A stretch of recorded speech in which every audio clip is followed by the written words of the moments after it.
Let's get to today's Daily Dish. McDonald's, of course, closed the stores in Russia after the country invaded the Ukraine. So some Russians are resorting to this. They're buying McDonald's menu items on resale websites. Okay. According to a report, New York Post, the Russian equivalent to eBay, it's called Avito, and it has posts for everything from Big Macs to cherry pies. Now, these are apparently menu items that sellers have kept from before McDonald's was closed in Russia. So what's a Big Mac selling for? One listing had the sandwich at 5,000 rubles, which is about 44 bucks in American dollars. And another post was asking for $88 for 2 cheeseburgers, calling them a taste of American gone by capitalism. But what, are they freezing them? I mean, what are they? Seriously, do you really want days-old food? Here's the thing. Apparently, for like 88 bucks, somebody wants it. Somebody will buy it, too, that's addicted to McDonald's food, I guess. Here's the thing. My sister, when she was working through grad school, she was going to grad school and working her way through, she was a night manager at McDonald's in order to pay for it, right?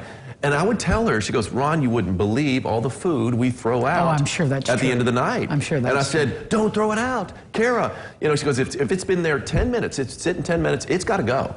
And so I'm sitting there going, I was a starving teenager at the time. I'm sitting there, no, bring it to me. Bring it to your brother. And of course, Kara being, you know, Kara, no, I'm not going to break the rules and do that. You're going to have to just deal with it. It is a shame, the food that is thrown out, wasted at the end of the day. Well, she said there were a lot of people up by the dumpster, you know, at the end of the night. Yeah, I'm sure.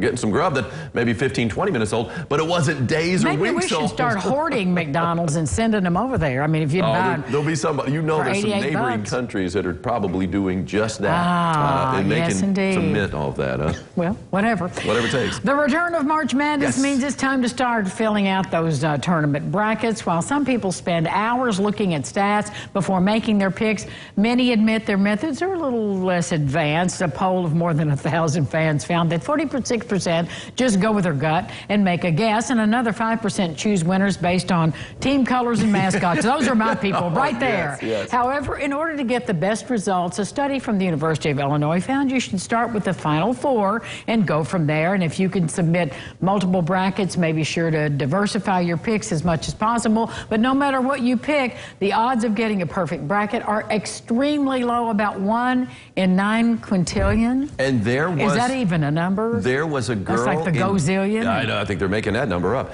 There is a girl that was in Jasper, Indiana, who had I want to say a perfect bracket, but she didn't play it. It was just like a little fun exercise that the teacher there in Jasper said, hey, let's all fill out brackets, you know, you put your favorite teams or whatever, or colors. And she filled it out, and I want to say she had a perfect bracket, period, but I know it was at least perfect up to the Final Four. Pretty amazing stuff right there. I was sitting there thinking, wow, so it can be done. And but she didn't play it. No, she just said she was guessing. No, they just did it as a fun little exercise. He kept hold of it, obviously, because it was the best in the class. In fact, it was probably the best. No, I guarantee it was the best in the country. Here's another thing. We got our graphics guy, John Fisher. A few years ago, he picked University of Maryland at Baltimore County. They were the 16th seed, the lowest seed. They were playing a #1 seed, Virginia. He picked them because... Cinderella story? Yes. Never before had a 16 seed beating a 1 seed. John picks him because he's got some friend, I believe, in Baltimore County. And he becomes the first 16 seed to ever beat a 1 seed in the decades that they've been doing Leave it to John Fisher. And John Fisher picked the winner. Nobody else did. Leave it to John Fisher. Go, John, are you in there? Yeah, I'm sure he is. Bragging right now. I'm sure he is. A landscaping company in Wyoming is going viral with how they lay their bricks. This is from Nestor Gallardo, the owner of a Big Bird Landscaping. Awesome. Oh, yes, now, that is awesome. This is not easy to pull off. No. You have to perfectly align all those cinder blocks from the double domino effect to work. He says it's geometry at its finest. Other people say it's like Jedi landscaping Well, it's skill. the end that gets it. I mean, they do the dominoes right there. It's like, okay, that's cool. They spaced them perfectly. But then this one, bop, that's the killer. That's the one that makes it awesome right there. Well, he had a lot more time on his hands than I'm about to say it'd be easier, obviously, just to set them straight to begin with. But, I mean, he made it fun. He got a video, and it's gone viral. As it should, as it should. That is tremendous. I love it. Well, congratulations to Big Bird Landscaping or whatever. Hey.